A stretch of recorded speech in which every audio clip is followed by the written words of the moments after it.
No doubt. ఎందుకంటే content బాగుండేది, entertainment ఉండేది. కాకపోతే ఎవరో తెలియదు వాళ్ళందరూ కార్యకర్తలు ఎవరు తెలియదు, అసలు ఎవరు తెలియదు అండి. నేను సత్యాగ్రహాన్ని నాతో పాటు వచ్చే నా ఫ్రెండ్స్, నా బాయ్స్ తప్ప మిగతా ఎవరు తెలియదు అసలు.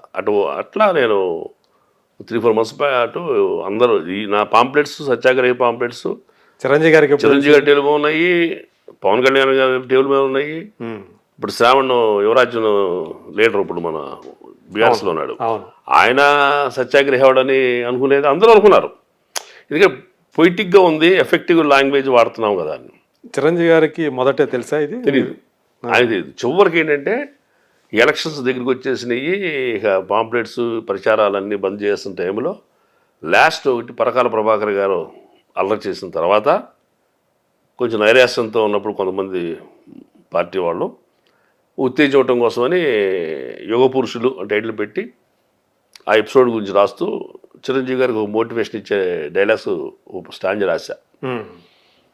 క్రీస్తుకైనా కృష్ణునికైనా దేవుళ్ళని తొలిగాయ కష్టాలు, మదరకైనా మహాత్మునికైనా దాపునకు వచ్చాయా సుఖాలు, కారణ జన్ములకు కాలమే పడుతుంది కఠిన పరీక్ష, తప్పదు వారికి అంతిమ విజయం, లోక శ్రేయస్సే వారికి రక్ష, మహేష్ వడ్డీ అని అప్పుడు పేరేసి ఫోన్ నెంబర్ ఇచ్చా.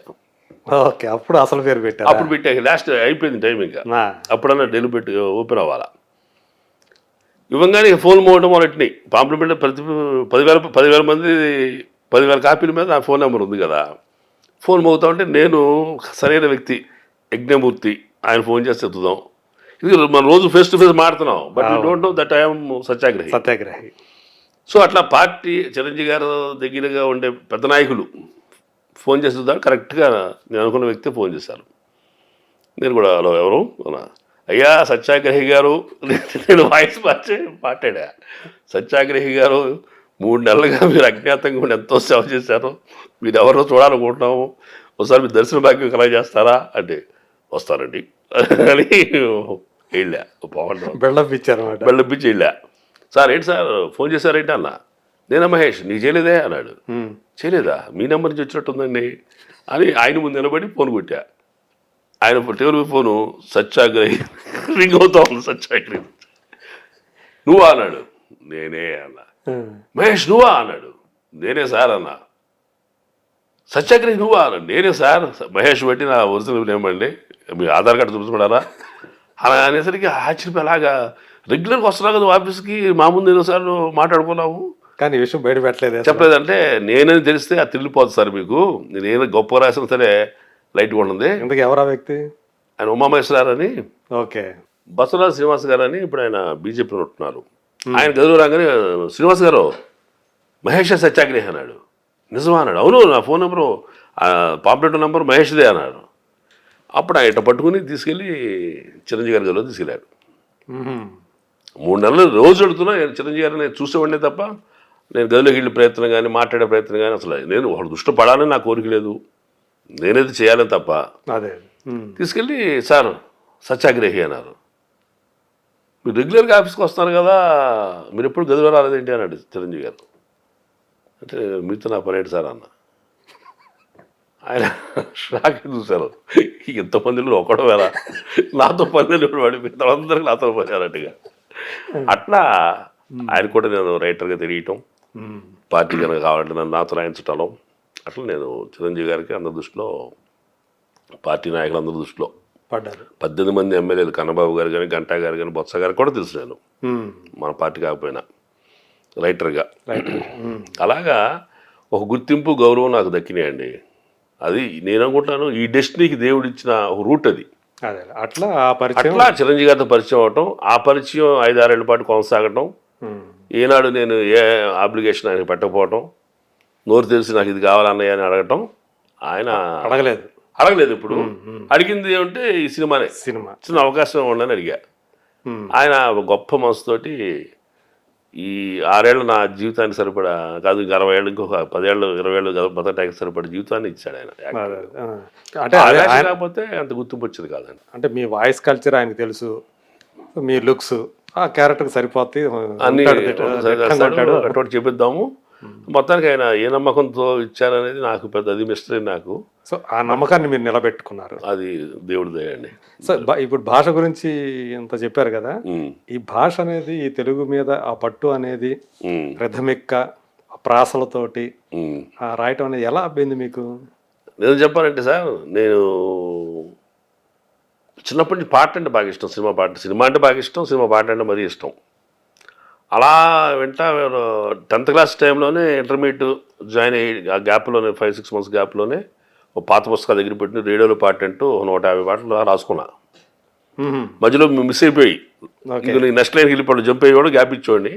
మళ్ళీ ఆ పాట వచ్చినప్పుడు టేప్ రికార్డు కూడా లేని రోజులు అయ్యి మా ఇంట్లో రేడియో పాట రేడియోనే అవి అట్లా దాంతో అట్టా సాహిత్యంతో సినిమా పాట సాహిత్యాన్ని దగ్గర చేసింది. ఓకే, సినిమా పాటతో సినిమా పాటతోనే సినిమా మీద పాట మీద ఉన్న మక్కువే రైటర్గా నన్ను భాషాపరంగా నన్ను సాహితీపరంగా దగ్గర తీస్తుంది. అట్లా అట్లా పాటల మీద మక్కువతోటే నేను భాష మీద ప్రేమ పెంచుకున్నాను. అట్లా మళ్ళీ సినిమా వదిలిపెట్టి నేను మధ్యలో రియల్ ఎస్టేట్ బిజినెస్ స్టార్ట్ చేశాను.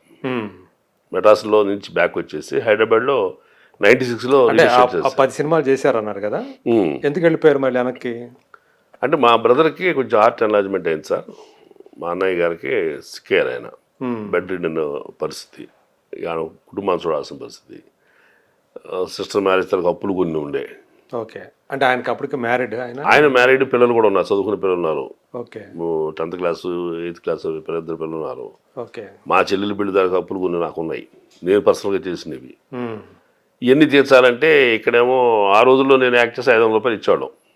అంతే ఒక సీను ఒక రోజు యాక్ట్ చేసామంటే ఆర్టిస్ట్గా ఆ గొప్ప అమౌంట్ అది. రోజుకి 500? రోజుకి 500 రూపాయలు.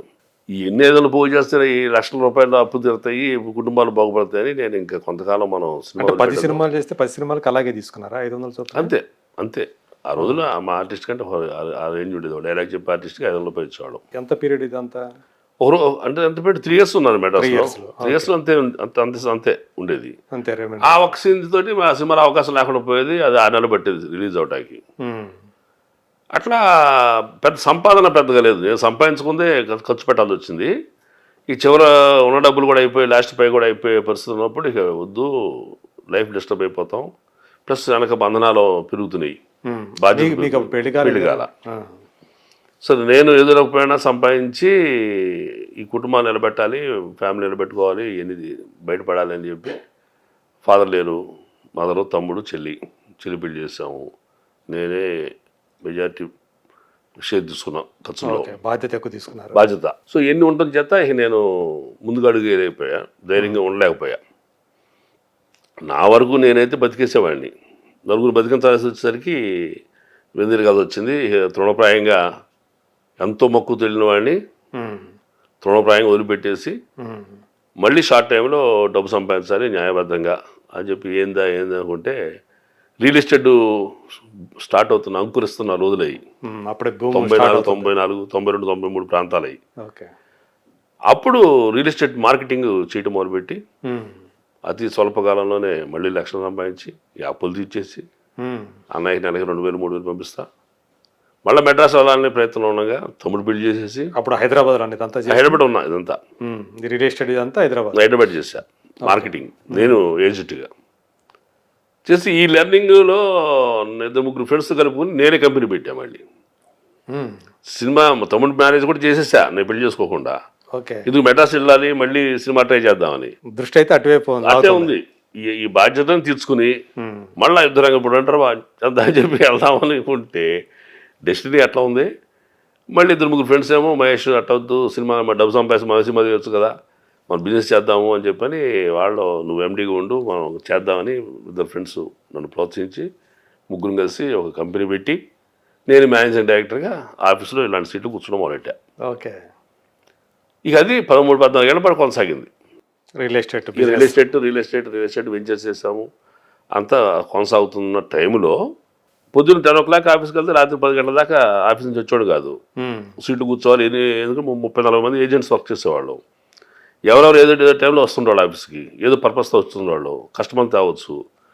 ఎండి గారు ఇంటికి భోజనానికి వెళ్ళారు, 1 గంట పడుకుని వస్తారు అంటే వీడు కస్టమర్ జారిపోతారు కదా. సో నేను గాల వేసుకున్న వేటగాళ్ళగా అట్లా పట్టు కూర్చున్నాడు అన్నమాట ఆఫీస్ని. మళ్ళీ మన ఇంటికి వెళ్తే అట్లా ఈ టైంలో వస్తే అట్లా ఏళ్ళలో పోకుండా చేపలు పట్టాలి ప్రయత్నం. అట్లాగా నేను ఉండటంతో నా most of the time ideally కూర్చున్నాను ఆఫీస్లో. ఉమ్. సుడోకు ఆడేవాడిని, పేపర్ దక్కన కణాకులు పేపర్ అంతా చదివేవాడిని. ఎన్ని చేసినా ఇంకా టైం పాస్ అయ్యేది కాదు నాకు. ఇల్లు కష్టమైన రామోజీ ఫిల్మ్స్ దగ్గర వెంచరు. ఇక్కడ కారు ఎక్కిస్తే ఆడు తిరిగి వచ్చి 4 గంటలు పడుద్ది. ఉమ్. ఆడు కొంటాడకుండా అనేది మన హెడ్ అండ్ టైల్ అంతే లాటరీ లాంటిది. ఇలాంటి లాగా. ఉమ్. ఈ ఈ యొక్క మెంటల్ టెన్షన్ని డైవర్ట్ చేయడం కోసం ఏదన్నా రిక్రియేట్ అయ్యే ఆలోచన చేద్దాం అనేది, ఉమ్.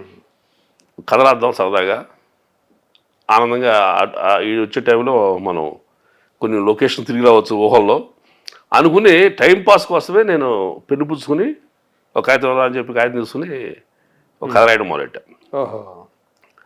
ఆ రాసిన కొద్దీ ఈ 4 గంటలు 5 గంటలు తీసుకుంటారా, నేను నాకు టైం పాస్ అవుద్ది ఇక్కడ అని నేను చాలా టైంని పర్పస్ఫుల్గా ఓకే. స్పెండ్ చేసేవాడండి. ఉమ్. అట్లా ఫస్ట్ కథ నేను కొత్త పొంతులను రాసి స్వాతికి పంపించాను. అది ప్రింట్ అయిపోయింది.